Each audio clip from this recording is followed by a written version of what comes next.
கள நிலவரம் தோழர்களே, இந்த சம்பவத்தை பார்த்தா நம்ம மனசு பத்தி எரியுது. இந்த நாட்டுல சாதாரண மனுஷனோட உயிர் ஒரு நம்பர் கணக்குல அடங்கிடுதுன்னு தோணுது. யார் ஆட்சிக்கு வந்தாலும் உயிருக்கு ஒரு மதிப்பும் இல்லாம போச்சு. இறந்தவங்க பேரு அடையாளம் இல்லாம இத்தனை பேர் செத்தாங்க அத்தனை பேர் செத்தாங்கன்னு மாறி மாறி பழி போட்டு யாரும் பாடம் கத்துக்காம விட்டுடுறாங்க. குடம்போல உடைந்த கனவுகள் பிரயாக்ராஜ்ல நடந்த மகா கும்பமேளா, அப்புறம் நம்ம நியூஸ் கிரிக்கெட் சேனல்ல பார்த்த அல்லு அர்ஜுன் படத்துல நடந்த கூட்ட நெரிசல், எங்கேயும் ஒரு பாடம் கத்துக்கல. இப்ப ஒரு வருஷத்துக்குள்ள இன்னொரு சம்பவம். இங்கேயும் நீ தப்பு நான் தப்பு, என் கோப்பை உன் கோப்பை, என் பகை உன் பகைன்னு சண்டை போட்டு முடிச்சிடுவாங்க. இறந்தவங்க வெறும் எண்ணிக்கை இல்லை, அவங்க உயிர் உள்ள மனுஷங்க. அப்பா அண்ணன் மகன் அம்மா மகள் தங்கச்சின்னு யாரோ ஒருத்தவங்களுக்கு உசிரா இருந்தவங்கன்னு யாருமே பேச மாட்டாங்க. அதனாலதான் சொல்றேன், நம்ம நாட்டுல உயிருக்கு மலிவான விலை. சத்தம் இல்லாமல் போன உயிர்கள். ஆர்சிபியின் வெற்றி கொண்டாட்டத்துல கூட்ட நெரிசல் வந்தது எல்லாருக்கும் தெரியும். ஆனா ஏன் வந்ததுன்னு யாருக்கும் தெரியாது. கூட்ட நெரிசல்ல ஆளுங்க செத்தாங்கன்னு எல்லாருக்கும் தெரியும். ஆனா ஏன் செத்தாங்கன்னு யாருக்கும் தெரியாது. காயமாச்சுன்னு எல்லாருக்கும் தெரியும். ஆனா யார் தப்புன்னு யாருக்கும் தெரியாது. 18 வருஷத்துக்கு பிறகு ஆர்சிபி கோப்பையை ஜெயிக்கிறதால கூட்டம் அலைமோதும்னு எல்லாருக்கும் தெரியும். ஆனா ஏன் பாதுகாப்பு ஏற்பாடுகள் இல்லைன்னு யாருக்கும் தெரியாது. கூட்ட நெரிசலை தடுக்க வேண்டியது போலீஸ் அரசு பொறுப்பு. ஆனா ஏன் தடுக்க முடியல? போலீஸ் என்ன பண்ணிட்டு இருந்துச்சு? அரசு வீரர்கள் ஏற்பாட்டாளர்கள் ஏன் இவ்வளவு பொறுப்பற்றவர்களா இருந்தாங்கன்னு யாருக்கும் தெரியாது. கூட்ட நெரிசல்ல ஆளுங்க செத்தாங்கன்னு எல்லாருக்கும் தெரியும். ஆனா ஏன் கொண்டாட்டம் நிக்கலன்னு யாருக்கும் தெரியாது. கோப்பைக்கு உயிர்கள் அடகு. அதனாலதான் இன்னைக்கு சில கேள்விகள் கேட்கப்படும். ஏன்னா ஒரே பாரதத்துல 2 பாரதத்தின் முகம் தெரியுது. 18 வருஷத்துக்கு பிறகு ஆர்சிபி ஜெயிச்சா கூட்டம் அலைமோதும்னு தெரிஞ்சும் ஏன் ஏற்பாடுகள் செய்யலை? கூட்ட நிர்வாகத்துக்கு பொறுப்பான போலீஸ் எங்க போச்சு? வீரர்கள் ஏற்பாட்டாளர்கள் முதல்வர் எல்லோருக்கும் விபத்து நடந்தது தெரியும். அப்பவும் ஏன் பொறுப்பற்றத்தனமா நடந்துகிட்டாங்க? ஏன் கொண்டாட்டத்தை நிறுத்தலை? 18 வருஷத்துக்கு பிறகு கிடைச்ச கோப்பை 11 உயிர்களையும் 25 காயம் அடைந்தவர்களையும் விட பெருசா? இந்த மரணங்களுக்கு யார் பொறுப்பு? குற்றவாளி யார்? இந்த கேள்விகள் கேட்கப்படும்.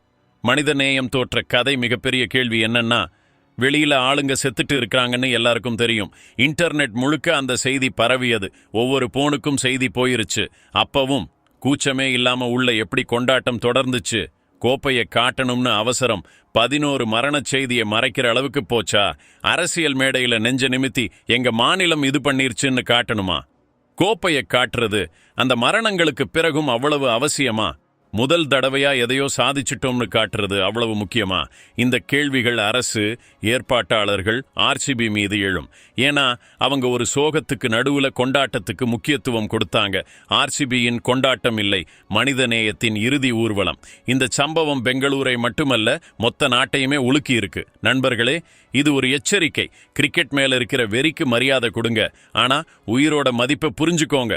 கோப்பை வரும் போகும். இன்னைக்கு இவங்க கிட்ட இருக்கும், அடுத்த வருஷம் வேற யாருகிட்டயோ இருக்கும், அதுக்கு அடுத்த வருஷம் வேற யாருகிட்டயோ இருக்கும்.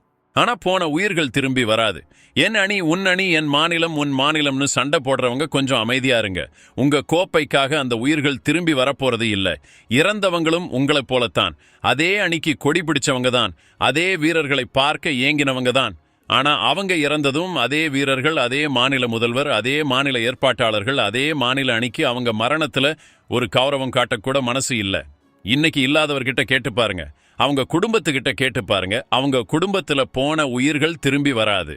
மரணத்தை ஒரு துரதிர்ஷ்டவசமான சம்பவம்னு சொல்லி மறந்துட்டா, நாளைக்கு வேற ஒரு நகரத்துல வேற ஒரு சுவருக்கு பின்னால இதே மாதிரி மரணம் காத்துட்டு இருக்கும். அடுத்த பிணம் நீங்களாவோ உங்க சொந்தக்காரங்களாவோ இருக்கலாம். அன்னைக்கு இந்த அணி அரசு மாநிலம் கோப்பைன்னு நீங்க அழுவீங்களா?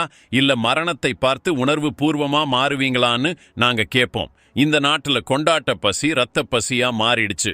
எது நடந்தாலும் அதை ஒரு வேடிக்கையாக்கிடுறாங்க. ஒவ்வொரு சம்பவத்தையும் போஸ்டர்ல அடிச்சு வெளிச்சம் போட்டு காட்டுறாங்க.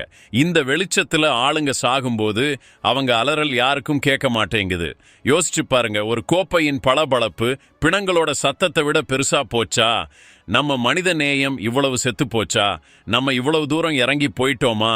அரசியல் கொண்டாட்ட பசி நம்ம மனித நேயத்தை இவ்வளவு குழி தோண்டி புதைச்சிருச்சா? 11 பேர் செத்துட்டாங்க. எண்ணிக்கை இன்னும் அதிகமாகிட்டு இருக்கு.